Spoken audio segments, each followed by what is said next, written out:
next year. It's coming in 3 years. It's going to happen. The ancients said it comes through every 20,000 years in a different type of orbit that doesn't go in circles around the sun, but goes way out past the Kuiper Belt and comes in basically at an elliptical. And then I started reading deeper into this planet, and there it was, a 20,000-year deformed orbit going out into deep space, 10 times the size of the Earth. It is Planet X, folks. Isn't that just perfect that this would just show up while all this circus is going on? Now, I want to be clear about this. It fits the bill of Planet X. They're probably 50, 60, 100, 1,000, I don't know, Planet X's. They've already chronicled hundreds and hundreds of planetoids bigger than Pluto in the Kuiper Belt out past the former 9th planet, named after the god of the underworld. A fitting name. The Roman god of hell. So they said no more 9th planet because we got to say we have hundreds of planets if there's things bigger than it. Well, Pluto's little. This sucker is gigantor compared to Pluto.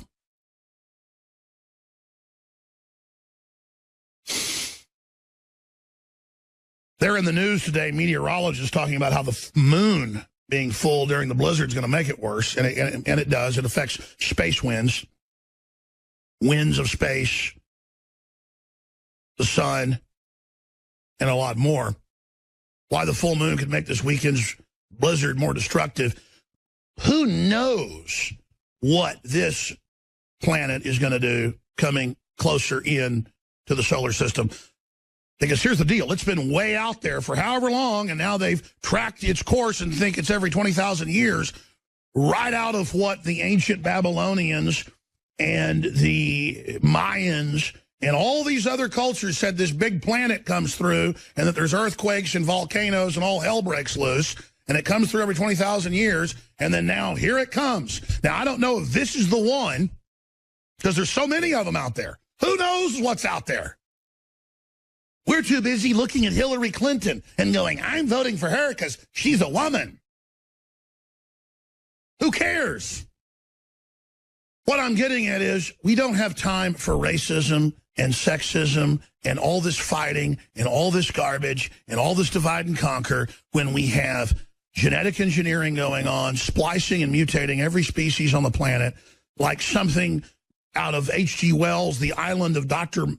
Moreau, squared.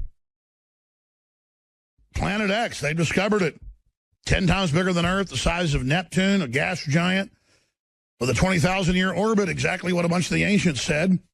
They said it when it comes back through, it causes massive catastrophes, volcanoes, you name it. By the way, Kit gave me a whole stack of articles about record volcanoes. I laid it somewhere, I think in there by the coffee pot. But I'm going to have to actually get to that halfway into the hour with Michael Schneider from the Economic Collapse blog and get his take on it. And here's the deal, folks. I don't want to say I'm eating my hat on this, but I've been very, very critical of the perennial books that have been coming out since the mid-'90s about Planet X is coming. It's a gas giant, 20,000-year elliptical orbit. You know, the Babylonians talked about it, the Zoroasters, the Mayans. I never said that I didn't think that there aren't a whole bunch of planets out there. They've proven there's hundreds of them that are out in the Kuiper Belt past Pluto. That's why they delisted it, as I said earlier. What I was getting at is constantly saying it's coming next year and constantly saying it's the end of the world and the movie 2012, and then I get blamed for it. They would, I mean, so many news articles going, Alex Jones is the one that said we didn't go to the moon and that aliens run everything and that the Himalayas are going to be, you know, at sea level. Hey, Alex, 2012 didn't kill everybody. And so it just gets old. But it does show how the ancients were certainly right about big planets that come through, and there are big disasters, and there are big asteroids that hit the Earth, and there are big Earth changes, and the elite shouldn't be the focus of everything. They're all busy. I saw another headline last week going, Alex Jones says the elite want off-world colonies to escape Earth. I was quoting top elitist on their way to Davos saying that was going to be up for discussion. It was mainstream news.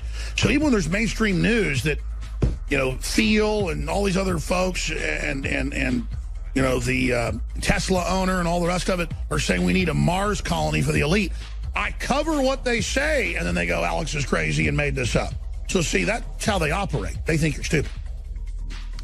But I tell you, uncanny that the ancients said 20,000 years, bigger than the Earth, and all the rest of it, and here it is. The question is, we're trying to look at its orbit. I mean, is it even scheduled? I guess it's coming in closer. That's what they're saying. That's how they're able to see it now. It's coming in from this orbit. What is it? They're saying many, many, many times further out from Pluto.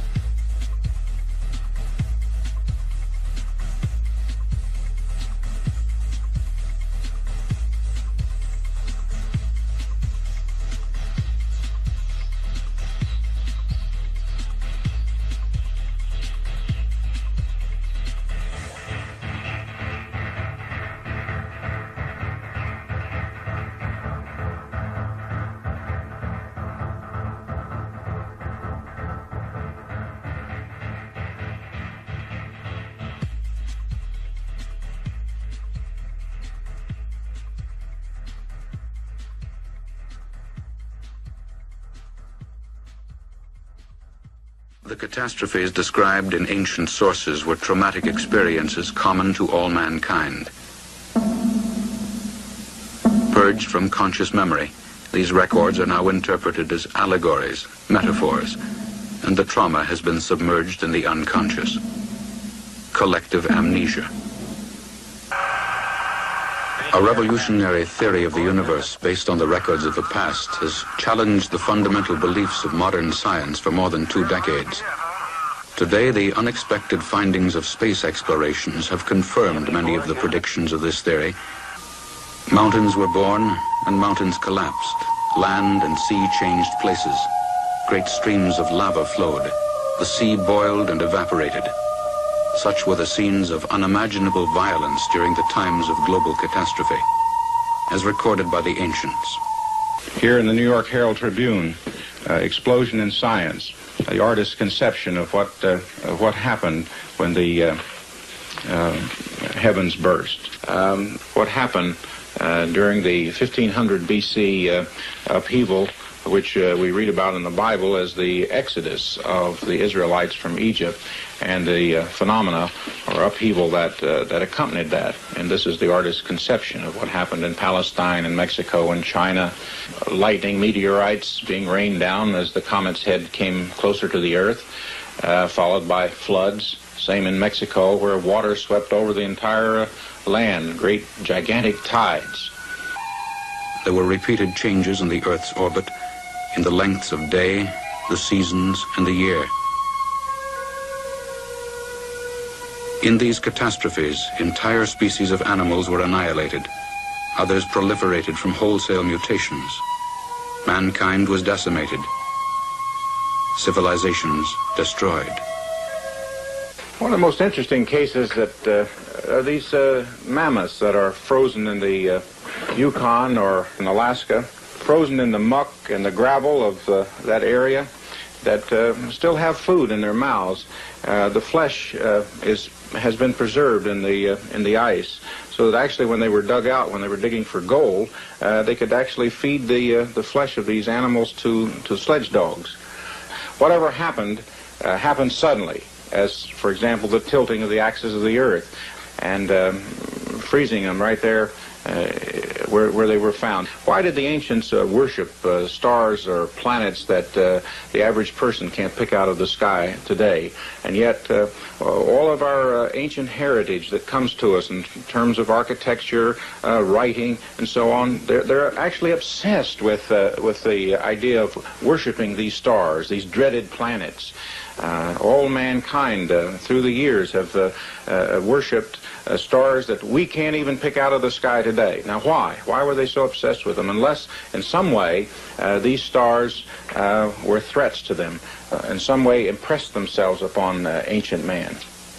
A book like Old Testament is read maybe more than any other book through the centuries. It's translated to all languages. And you read there about sea and land changing places, about mountain moving into the sea, mountain being overturned, mountain melting like wax. And you think that this is metaphors. So, Stephen, a lot of people will have difficulty with the idea that the buildings behind you are more than 10,000 or 11,000 years old. Can you please explain to us the great catastrophic event that most likely occurred about 12,000 years ago around the world? Yes, and this actually, I first came across this in my studies of ancient cultures when I started studying prehistory. Like there's 250 peoples around the world that have a flood myth, that have a story of a great cataclysm. So when you have something that's consistent at that, it seems to be, besides I believe that all myths are based on a true event in actual time and space anyway, so that seems to be a consistent idea of a cataclysm. Now, a lot of Egyptologists and local archaeologists in the area think it was a local event which became the Bible flood in Torah, the Old Testament. Something happened around 4000 BC in the Mediterranean. They think this is and then Santorini, 1400 BC. These are the events that's recorded. But what clearly seems to be is they're talking about a worldwide cataclysm, and these events were not. So I lean very strongly to the work of my good friend and author I highly recommend, Barbara Hand-Clough. When she was a publisher of Barron Company, she published a book in the late 90s called Cataclysm 9500 BC by two British scientists and authors, Allen and Dallaire. They postulated that there was a worldwide cataclysmic event happened around 11,500 years ago and presented massive amounts of scientific and geological, anthropological evidence. Barbara took that up, wrote a book on her own called Catastrophobia, dealing with the fact that there seems to be a collective trauma in modern human beings about catastrophe. She leaned heavily on the work of Immanuel Velikovsky, who wrote some classic books in the 50s called Ages in Collision, Worlds in Chaos.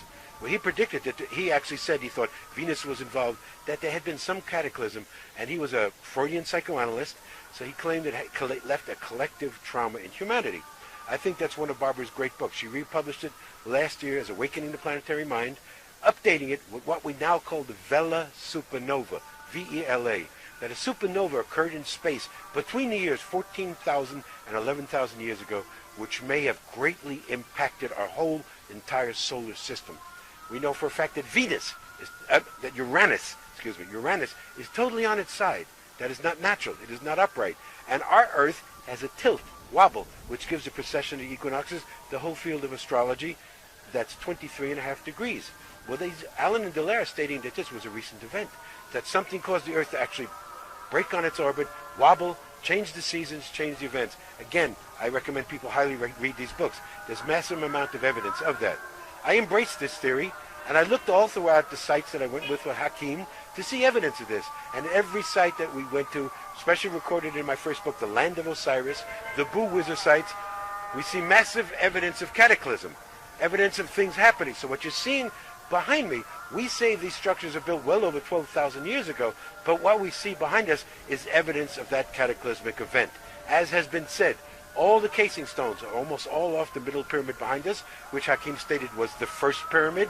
The original pyramid built on the Giza Plateau, it is on the highest point of the plateau, is the one directly behind me, and it still has its casing stones just at the top. We go to the Great Pyramid, all the casing stones are gone except just some on the north face, some on the west face. So what caused that? This has not obviously been queried. It is explained by the Egyptologists that, the later groups came in, all the different cultures we talk about, particularly the Arab Muslim culture, attacked the pyramids. And we know stones from the pyramid have been used for mosques for other structures like the citadel of Salahadin, but they didn't quarry these pyramids. As has been said, by you yourself have said, they didn't climb up there with crowbars and evenly take off these stones. The cataclysm shook the whole grid line. We see at the site, the northern border, Abu Ruwash, that pyramid blew from the inside out. Has been quarried, yes, but the explosion, the cataclysm, is what's called that. We see massive evidence. We could go on here for hours talking about the evidence of an explosion inside the Great Pyramid. We are not the only ones, Chris Dunn and myself, to have mentioned this. Another author has mentioned, some Japanese mentioned it. It seems like something drastic happened inside the Great Pyramid.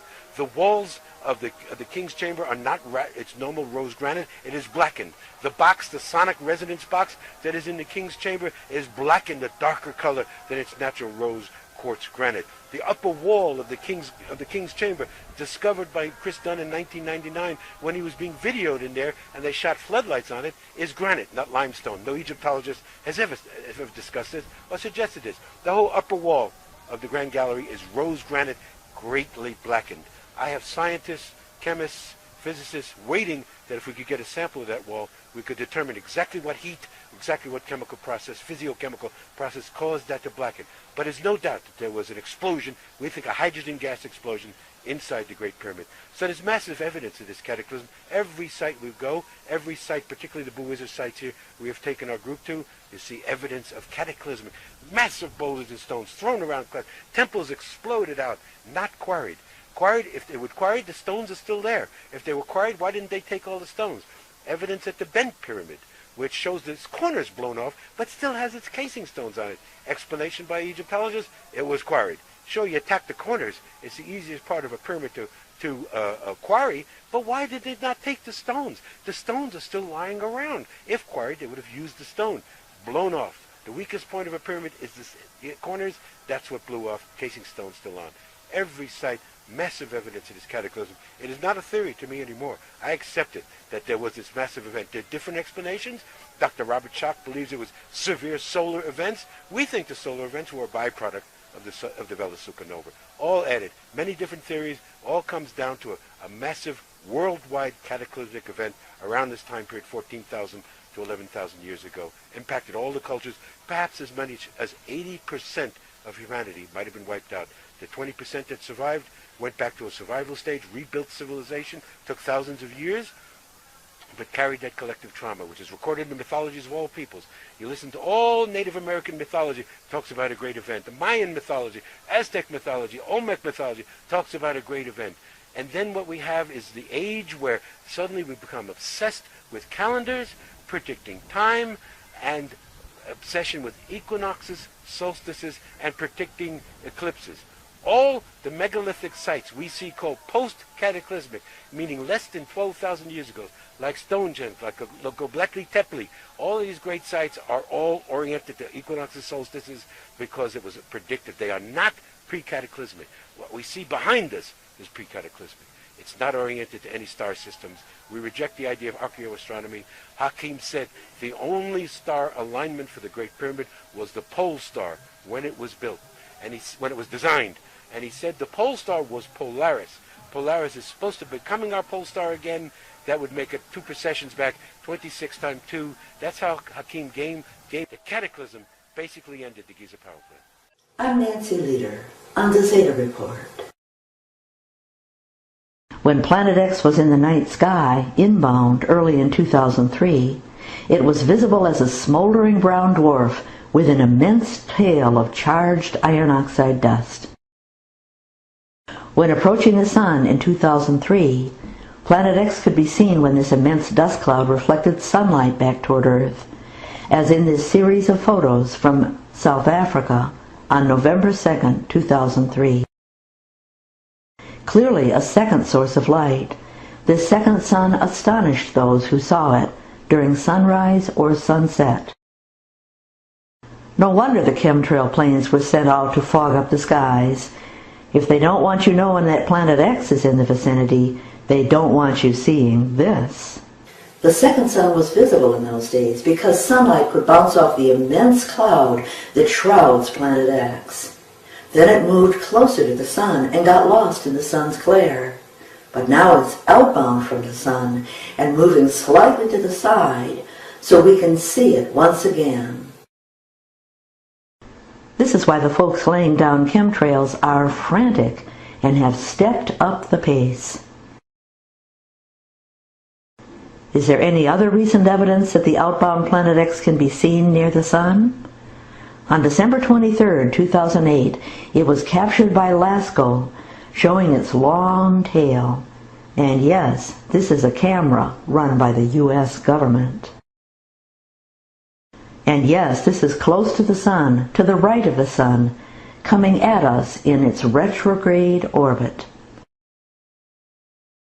On March 27, 2009, the SOHO cameras faintly captured the shrouded Planet X near the Sun, this time with the legendary appearance of a winged globe. Not a month later, on April 19, 2009, the winged globe appeared again. Both SOHO images show the massive tail of Planet X drifting below.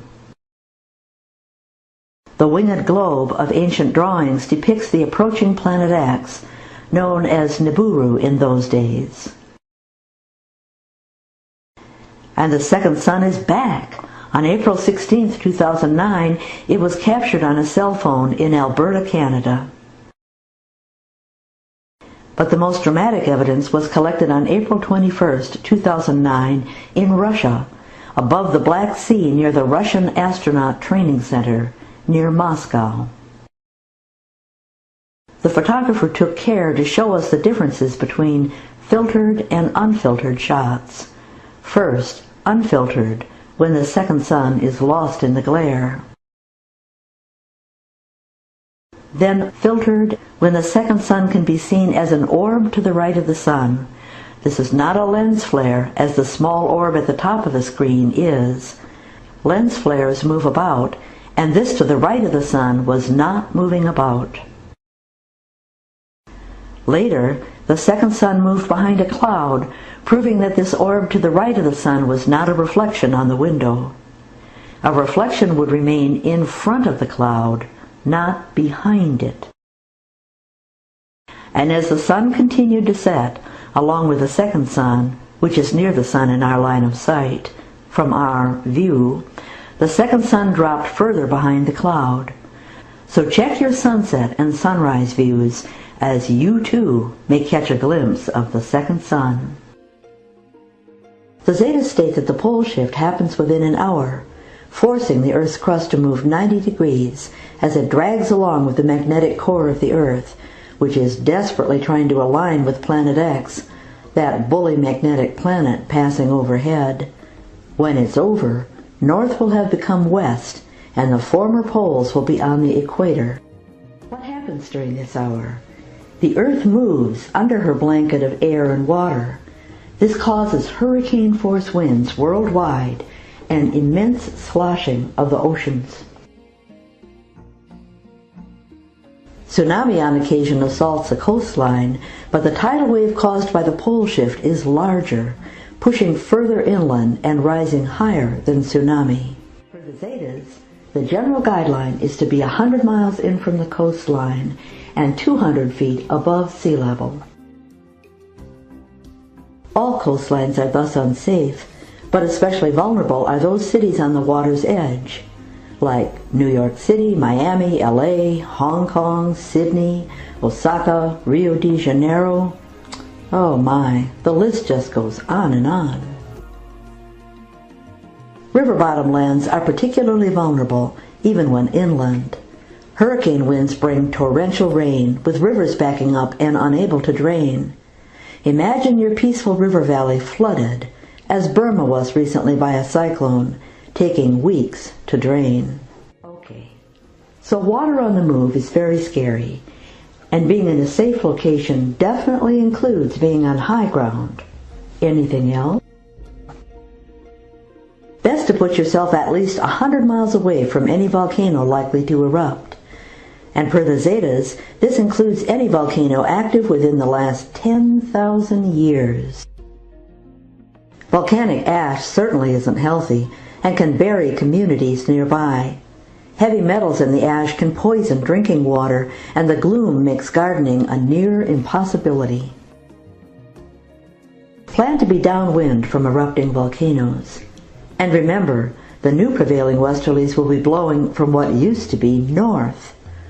When a volcano that had been asleep for over 9,000 years blew recently in Chile, the ash blew all the way across Argentina.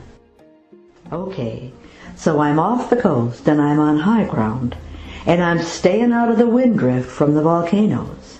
Anything else? Some places have special vulnerability, such as flatland when tornadoes can form in the whipping wind. Tornadoes stay above ground and rise over the hills, so being in a valley between hills or in a storm shelter below ground helps. Some places are particularly vulnerable to ocean sloshing, such as the inland valley of California, which per the Zetas will flood and stay flooded for weeks. The water coming in from the Pacific during the hour of the shift will roll right over the coastal mountains and pool in the valley. When the ocean sloshing encounters flat land, such as the land in eastern Texas that goes on and on like a pancake, the tidal waves rolling in have no reason to stop. Per the Zetas, Texas will be flooded all the way to the highlands, leaving Dallas flooded for weeks. How do I know if I'm in one of those special locations that is particularly worrisome? Read the Safe Locations documentation. This is a link on the menu on the Zeta Talk website. The Zetas have given hundreds of advisements about locations worldwide, and this is compiled into a document there. For instance, idyllic Caribbean islands. Just where would you go when the hour of the pole shift arrived? Escape by boat? Per the Zetas, boats will be swamped in whirlpools, and even submarines will lose their bearings. This is, after all, a magnetic pole shift. Lots of compass confusion. For instance, in areas subject to mountain building, general guideline: if the rock in the mountains surrounding you is sharp, recently broken, you're probably in trouble. Rock and roll can result. But even in amongst the building mountains, there is land that is flat and smooth, unbroken, like the Salt Lake Flats, for instance. Well, why is this? Per the Zetas, this rock is too hard to shatter. Per the Zetas, even Arizona benefits from that, as it has hard rock that won't shatter. But some of these areas are in the heavy traffic lane.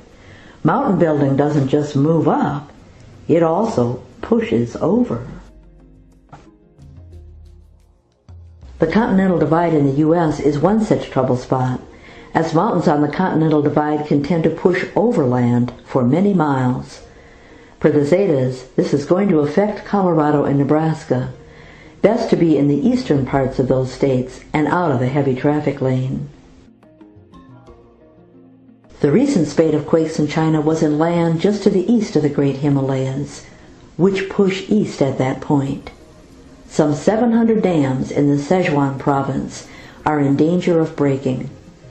Oh, and that's another thing. If you're down water from a dam, that is not a safe location during the pole shift. Got that checklist going? Coastlines, floodplains, volcanoes, mountain building, and, oh yes, earthquake. Well, of course, the whole world will be affected with magnitude 9 earthquakes, so being in buildings or in cities would be devastating. Buildings fall down. They bang into each other when they sway during an earthquake and fall down. Quakes break open gas lines, causing explosions and fire. Lots and lots of fire. For land not over solid rock, more than jolting can occur, as the buildings can jiggle themselves into the ground. This is termed liquefaction, turning the ground into a type of quicksand. So, where does that leave you? Hopefully, 100 miles from the coastline, on high ground and out of the floodplains, 100 miles away from any volcanoes and upwind from that volcano, out of active mountain building areas, or at least on solid, stable, flat ground, out of cities and out of structures such as buildings or housing. Sounds a bit like camping. Until next. The Sheriff's Department has been reporting that there's been some other quakes as well. I want to go to our guest to talk about this and to break down how he basically predicts these and what he thinks is causing it. Is it the pole moving? We know it's been moving at rapid rates and may even move faster. What's going on with Yellowstone? Is there really, because I've read this and talked to some folks that say it is there, that most U.S. Geological Survey seismologists are fully government funded. Or they work at a university that's government funded, and they've been told if you say anything alarming, which we saw a few years ago, about the Yellowstone could be getting ready to go, that you'll be fired or never see the light of day again. Stan, is that true, A? And then B, just give us what you think is most important first off. Well, Alex, as far as what the muzzle is on the USGS, that has been a matter of public record, probably 5 years ago. But I have had a chance to talk to a couple of witnesses that were actually at Yellowstone, and when people were told, the geologist, to keep their mouth shut or they would be fined or imprisoned. And that was probably 2 years ago that I got the phone calls to tell me about that. That's right. And the argument, don't they, that, well, this is government equipment, and so this is classified, even though it's not a classified agency. Yeah, look, they even told the truck drivers that were bringing the equipment in. They weren't even USGS personnel. Don't you talk. They made them sign the little non-disclosure agreement, fine or imprisonment. And look, the data I got from one geologist there that actually is one of those that was told to be quiet and pass the information out through friends is this. They are monitoring all kinds of sites that they're not showing on the USGS earthquake plot for Yellowstone. And there is so much data being gathered out of Yellowstone by the government at the moment that they're having to use a supercomputer just to analyze the data from, second to second to try to forecast as best they can when there will be an event there. And whether it's a major eruption or whether it's a magma flow or a toxic gas release, all those are important to consider and to prepare for.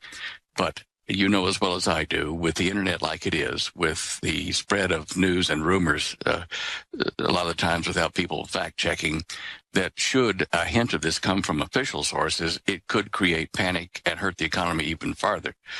I don't know how much farther you can go. Well, for those that don't know, the AP and others have reported USGS says earthquake hazard greater than previously thought. So, this is being admitted, but as you said, they then muzzled them. Well, look, I've said this with you before, Alex.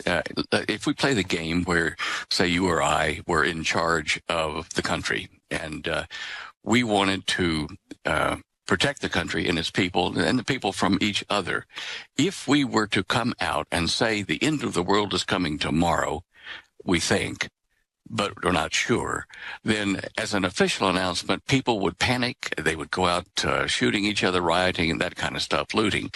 If we announced the possibility, not from the White House, but from unofficial leaks that occur across the country, then these leaks are picked up by people who watch the news and watch for behind-the-scenes colors, what's happening, and they spread it through the community slowly without causing panic. Now, I think you and I would do that to keep the infrastructure intact in case we're wrong, because, even with supercomputers, you can't really accurately forecast earthquakes and volcanoes to the minute, the day. What's the best sign on the last three big eruptions? In fact, guys, you can search last Yellowstone super eruptions, and they go back over the thousands of years and the hundreds of thousands and millions of years, and it shows the areas. Usually it covers more than half the country and changes the climate for a long period of time. What are the estimates on what the eruption would be like this time, and how bad could it be? Well, they've been revising their thoughts on it, that it might not be 600,000 years between eruptions. There might be a 1,000-year window and that sort of thing. So they're being very flexible between 1,000 and 600,000 years for the next one. But they all agree that we're in the zone now for another eruption statistically from Yellowstone. And how many supervolcanoes are there on the Earth? Because it couldn't just be this one going off. No, there's this one. There's another undersea one. I can't remember which ocean it's in, but the third one is in North Island, New Zealand, at Lake Taupo, and we've been watching that too. In fact, a number of people have. It's going to be so big that it's the Yellowstone of the Southern Hemisphere. I think the other one is in the Northern Hemisphere, under the sea somewhere. And I think it's Iceland, isn't it? Yeah. Iceland's certainly doing some wonderful things as far as magma and volcanoes. Iceland's actually raising up out of the seabed because the ice pack that covers the glaciers that cover the volcanoes there is melting. So Iceland is starting to rise up, and you can see more magma activity along that whole long fissure in the Atlantic Ridge that goes underneath Iceland. Yeah, and they're blaming it on global warming when the volcanologists know it's because of the magma. Well, yeah, and the other thing is, why is the northern pole region, why is that warming up and melting ice like rapidly in Greenland and Iceland, and yet the South Pole is gaining ice? Now, that's not a global phenomenon. It is the transfer of electricity in the Earth's system from the South Pole up to the North Pole, transferring the heat from the South Pole up to the North Pole, warming the North Pole there, but cooling. And I've talked to astrophysicists we got multiple degrees, and they say that is indeed what's happening. And NASA admits the pole's starting to move. Is that connected? Yes. In fact, NASA did release last year really high-resolution images of the magnetic fields inside the Earth, and they show in the northern hemisphere 2 North Poles and 2 South Poles down here underneath it. And that tells us that the North and South Pole is really 2 sets that are splitting and rotating at the moment. And this is a pole reversal, a magnetic pole reversal, and that is generating part of the climate changes we're seeing all over the world. Now, expanding on that, I'm looking at your breakdowns, I'm looking at the USGS, I'm looking at the Japanese numbers. I'm just a layman, not an expert like you, but clearly, isn't volcanic activity and seismic activity exponentially increasing right now? Well, it certainly is increasing. I haven't plotted to see whether it's exponential, but it's rapidly increasing. We get notices here, Holly and I, daily, by the hour from USGS. And over the last few weeks, we've just noted lots and lots of earthquakes all over the planet, more than we would normally see. So, yes, it is rapidly increasing in numbers. Now, I remember you were on about a year ago, and you said you thought there'd be more seismic activity in places that hadn't been. You talked about the fault line through Oklahoma and into Missouri and other areas. We don't have the staff or the crew to go back and pull that. I know it's on your site. You did say that. Why were you predicting this increased seismic activity? Because now it's happening right where you said it would, but also in New York and Illinois. I mean, what's going on? Well, what I used to kind of guesstimate what would be happening rapidly is the fact that there were a lot of sinkholes all over the planet appearing. And these, to me, it fits in with my hypothesis that the Earth is expanding again. It has expanded before by as much as 25% of its old diameter. Now it's starting to stretch the surface and put increasing pressures on tectonic plates, particularly in the United States. And if you can, I don't know whether you can push a button where your producer can, but if you go to my website, to the show images page at the top row, right in the middle, we've got today's snap of the USGS plot of earthquakes in Oklahoma. We'll put it up, standeo.com, D-E-Y-O, standeo.com. We'll put that on screen. Go ahead. Okay, and so what it does is that in the middle row at the top, it shows the earthquakes today. Sorry about that. It's okay. That have come down from Oklahoma down through Dallas and down underneath San Antonio. And if you look at that image I've got there, it shows that there is some kind of a geological formation that the earthquakes seem to be following that line. And so then if you look at the next picture on the top row on the right, which is a geographic map of Texas, you'll see I've drawn a yellow line with a black outline showing where those earthquakes have been happening in Texas. It's right down the fault line. That line goes right through Austin, Texas. In fact, I'm sitting right in the middle of it right now. Yeah, and the thing is that whole area connects to an area over into the New Madrid fault line. If you go to the second row, first picture where it says New Madrid fault region, and go on there to, I'm just going to tell you which line to go to. 1, 2, 3. This one shows it the best, I think. Click on the third line, first picture, which has kind of a white line, diagonal line cutting through it. And it shows the shaded area on Texas right up into New Madrid. It's all kind of connected in that weak part of the of where the United States should have split when the continents were splitting, but it didn't quite do it. And New Madrid is a leftover of that. But I saw that if we keep stretching that it would create stresses along the edge of that plain, that coastal plain that goes up toward Dallas and Austin. And that's exactly what's happening. There is a safe zone, kind of a shield, if you wish, that if you, I'm just trying to see if I've got that. I don't have that map up there at the moment, I don't think. But anyway, this shield is a line showing where earthquakes occur from the edge of Canada, on the west side, all the way to the east side, down into Oklahoma region. And that is called a shield. And inside that area, north of that area, there's not many earthquakes, but south, east, and west of that, toward the coastal regions, there is. And that's what I used to kind of forecast what I thought would be happening here in the United States.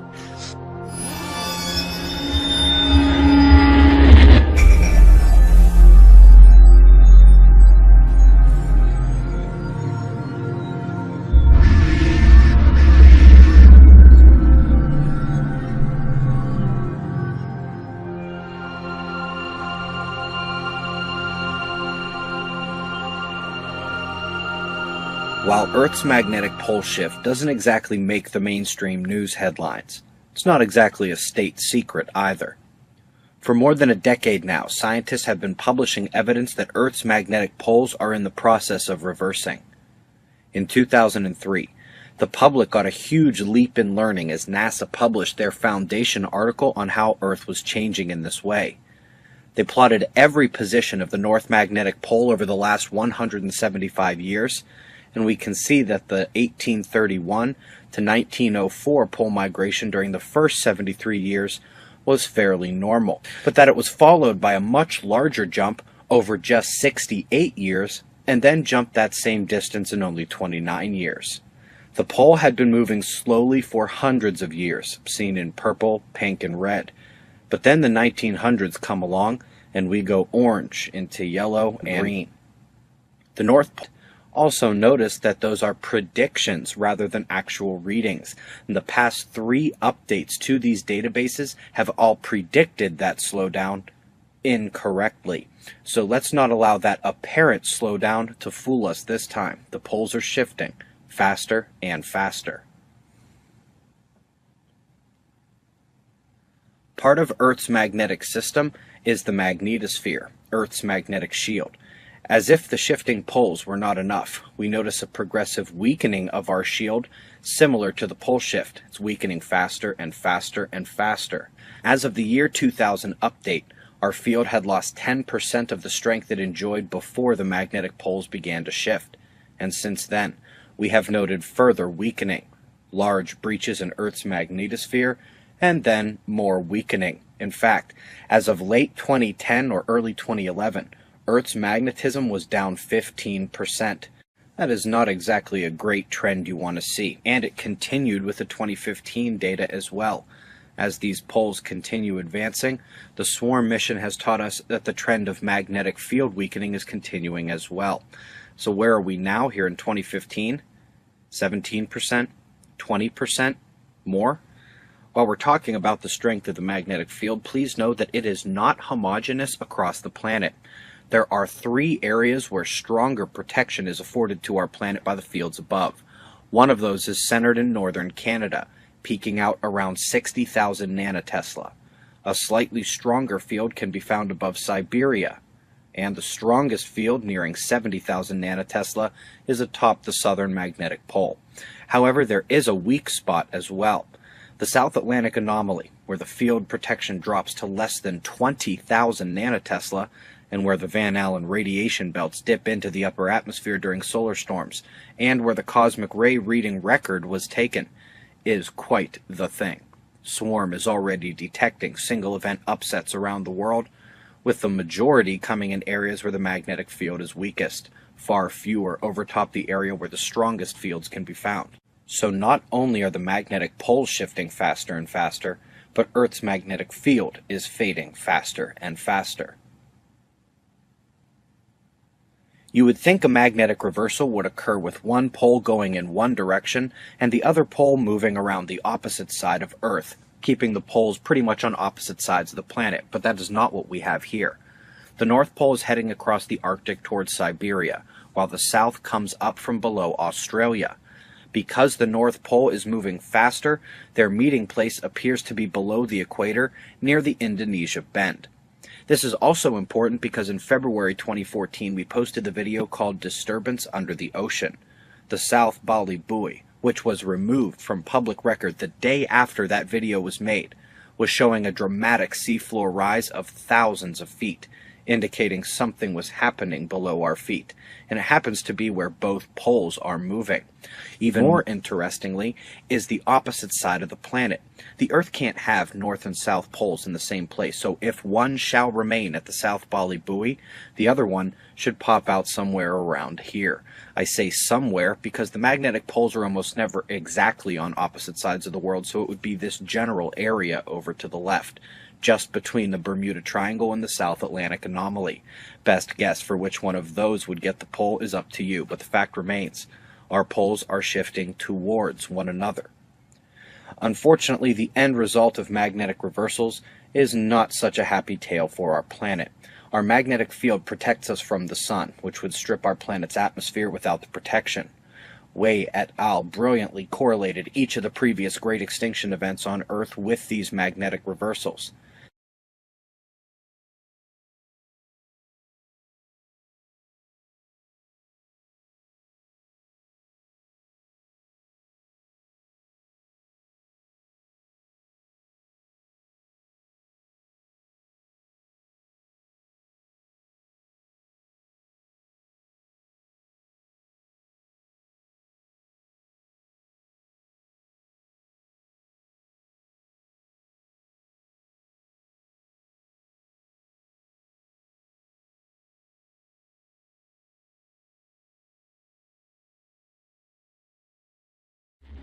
Because of the extra oxygen loss into near-Earth space, Earth is also at risk from major starwater events, like Noah's flood might have been.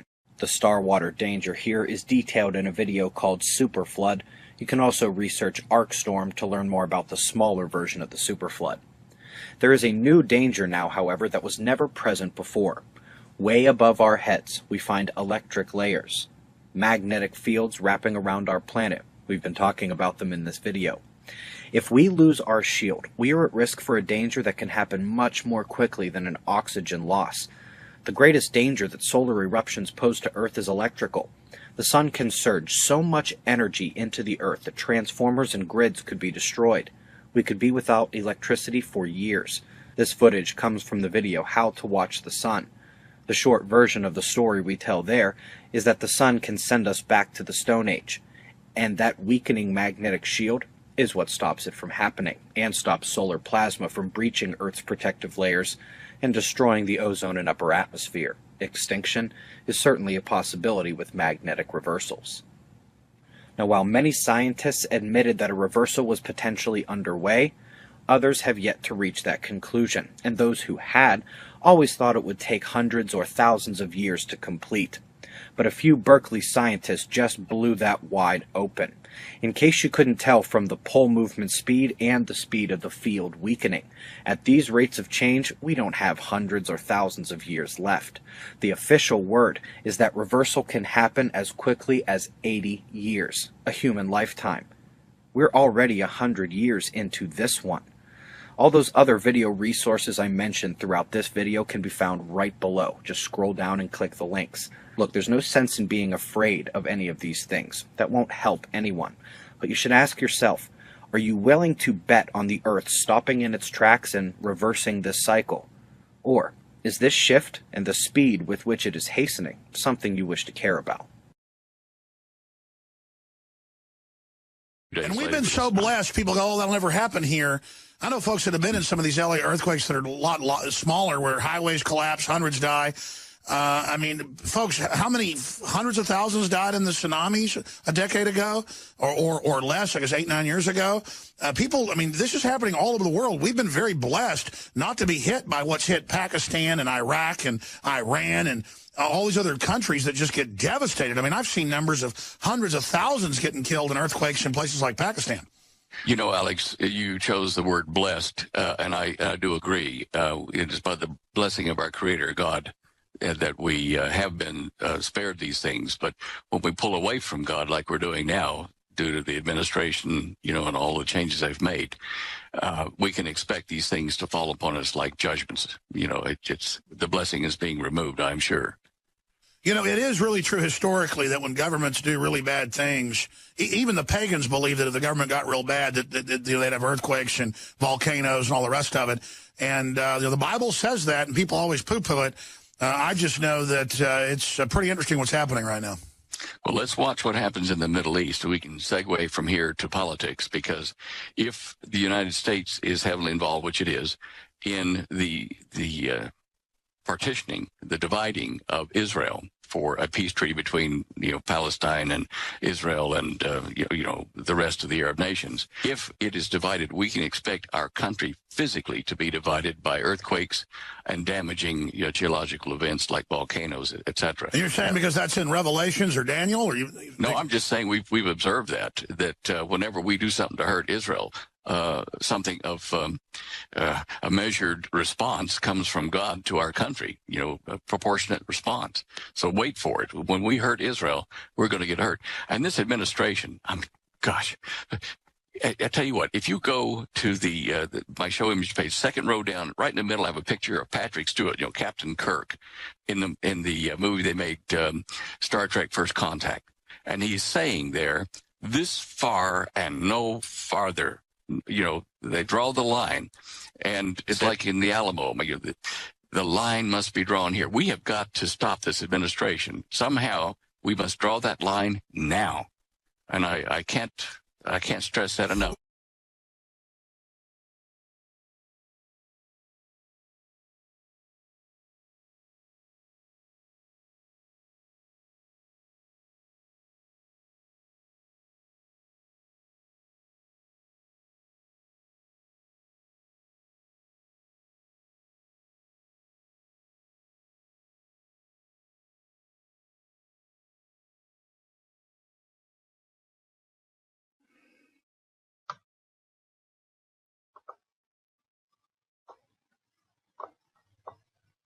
Look,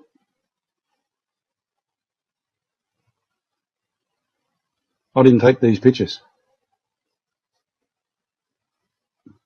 I'll say again, I did not take these pictures. These are all live feed pictures. And this is their capture of the day. They're not reflections.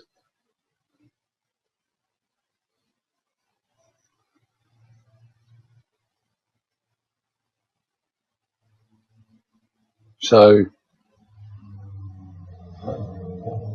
everyone needs to have a real good look at this and say, this is what I was saying, everyone needs to concentrate on looking at the daily summaries. I look at them all the time just to see what's happening. Start getting used to looking at them because they show a lot.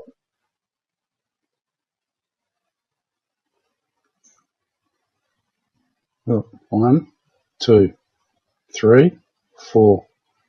Look at that one. It's got a massive, great thing around it. 5. Can't really 6, 7, 8, 9, 10. 2 big ones here. Now, the 2 could be reflections of each other. I'll grant that. But one of them is real. So that leaves us with 1, 2, 3, 4, 5.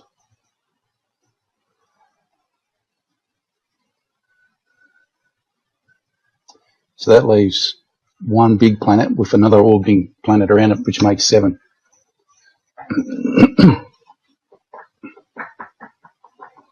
And I'm starting to think that this whole area behind this is actually a planet. That's how big this thing is.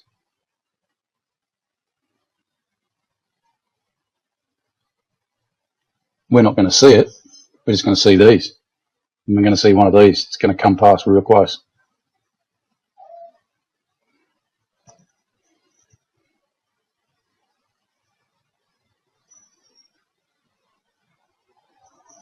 Right, let me reduce it down so you can see the definition better. Well, no, all I'll do is I'll expand it up first and see how far we can go with it before it looks too bad. Where are they? There you go. So what do you all think?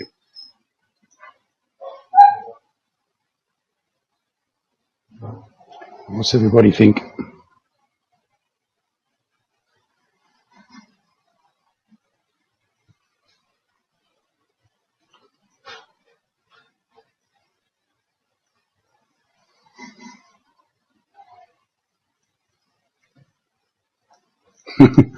Reprojected view.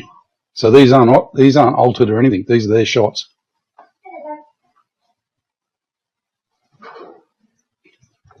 This is their shots of the day. Reprojected view. I don't know about the time thing, but that's kind of weird, because that would mean that they captured these at night.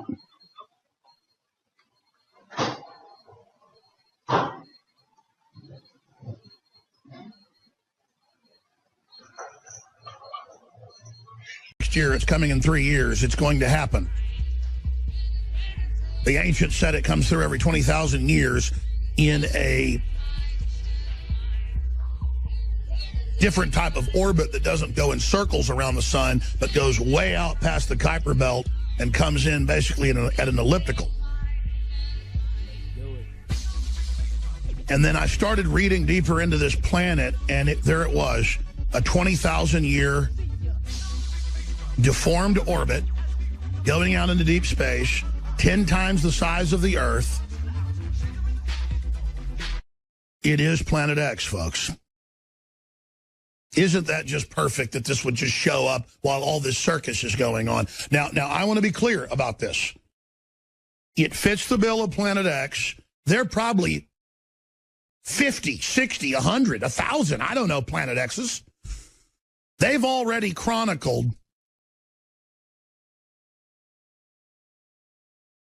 hundreds and hundreds of planetoids bigger than Pluto in the Kuiper Belt out past the former 9th planet, named after the god of the underworld. A fitting name. The Roman god of hell. So they said no more 9th planet because we got to say we have hundreds of planets if there's things bigger than it. Well, Pluto's little. This sucker is gigantor compared to Pluto.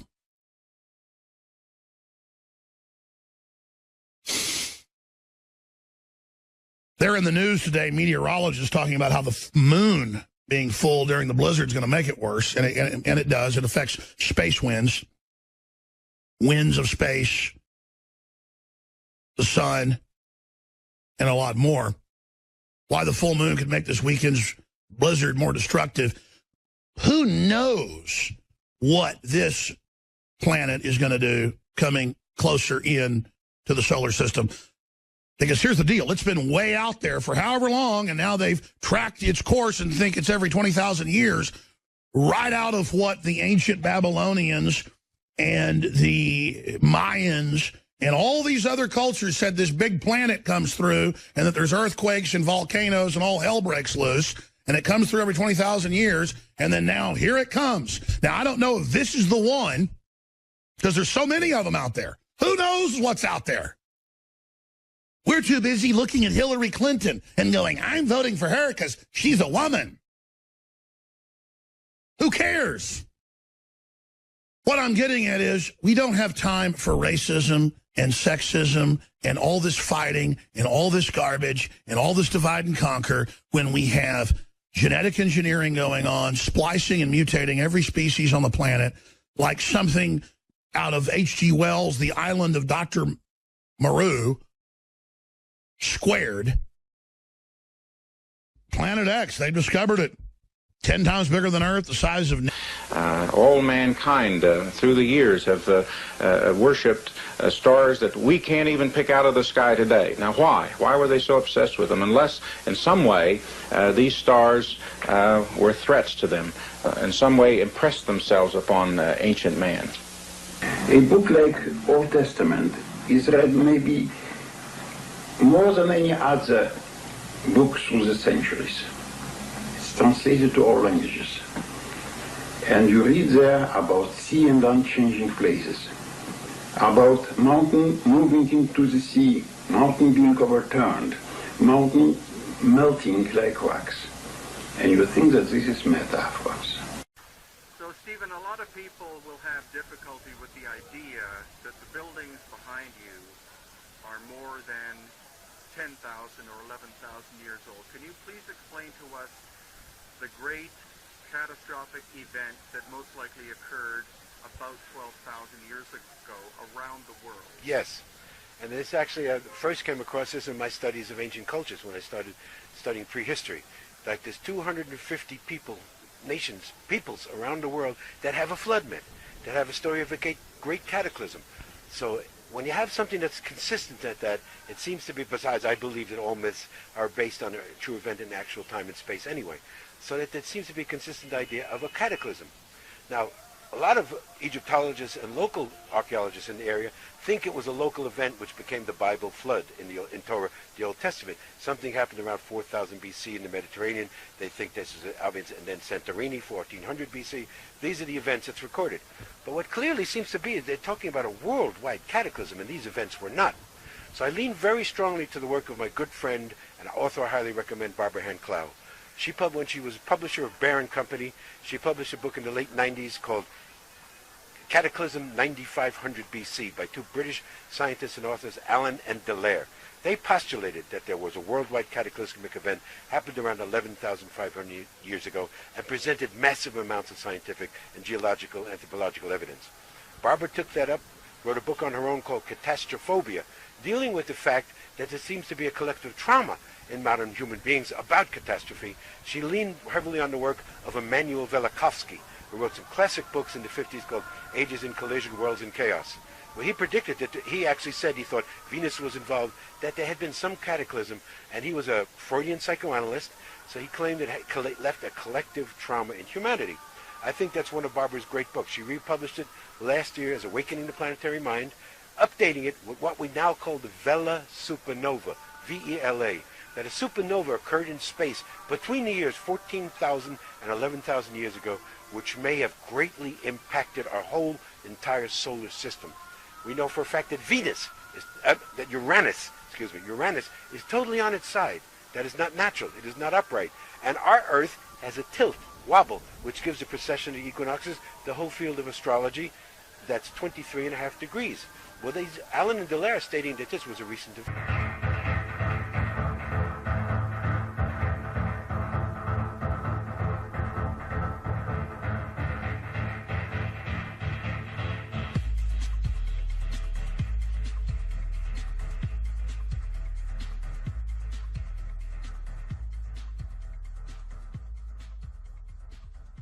The catastrophes described in ancient sources were traumatic experiences common to all mankind.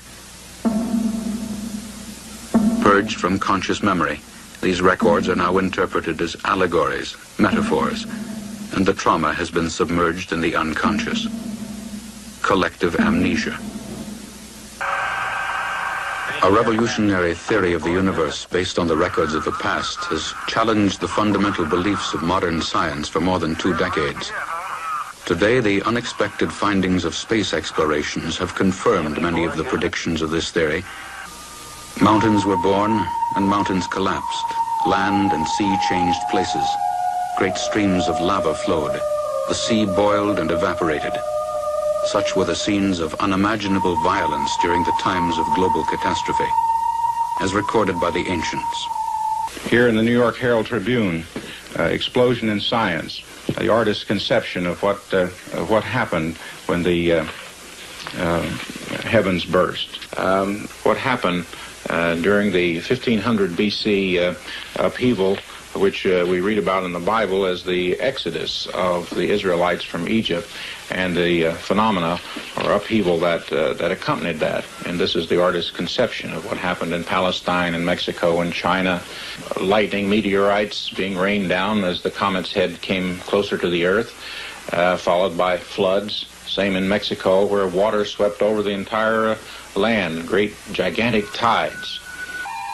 There were repeated changes in the Earth's orbit, in the lengths of day, the seasons, and the year. In these catastrophes, entire species of animals were annihilated. Others proliferated from wholesale mutations. Mankind was decimated. Civilizations destroyed.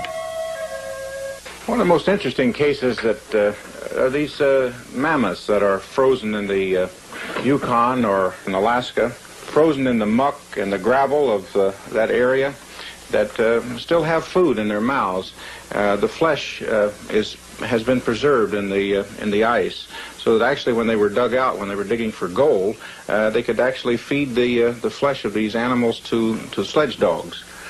Whatever happened happened suddenly, as for example the tilting of the axis of the earth and freezing them right there where they were found. Why did the ancients worship stars or planets that the average person can't pick out of the sky today? And yet all of our ancient heritage that comes to us in terms of architecture, writing, and so on, they're actually obsessed with the idea of worshiping these stars, these dreaded planets. Neptune, a gas giant with a 20,000-year orbit, exactly what a bunch of the ancients said.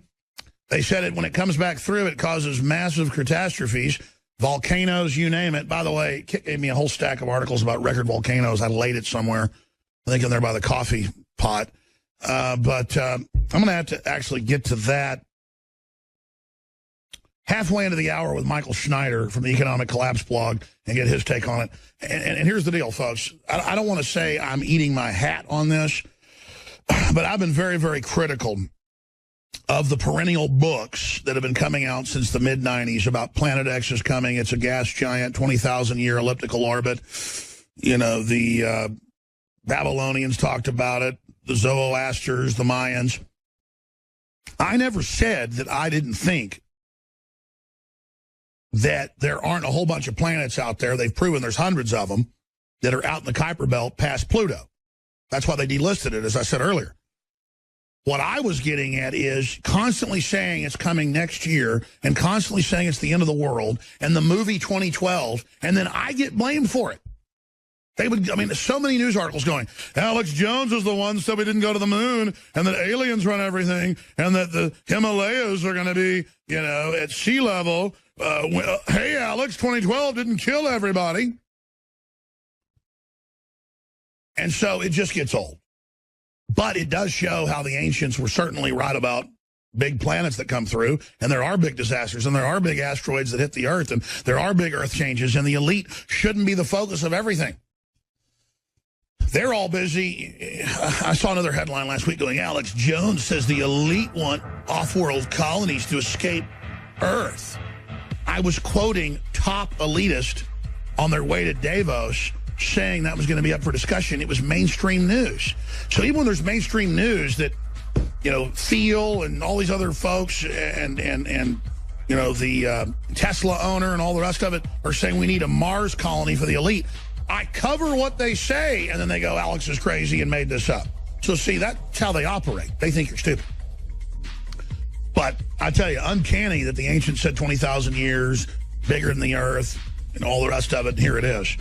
The question is, we're trying to look at its orbit. I mean, is it even scheduled? I guess it's coming in closer. That's what they're saying. That's how they're able to see it now. It's coming in from this orbit. What is it? They're saying many, many, many times further out from Pluto.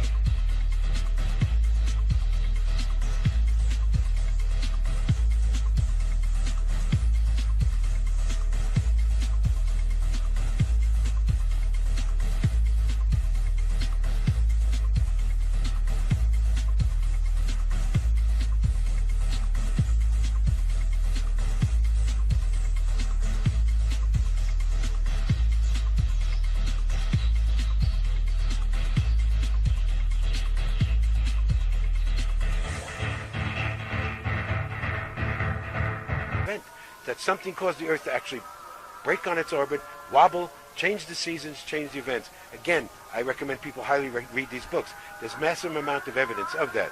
I embraced this theory, and I looked all throughout the sites that I went with Hakim to see evidence of this.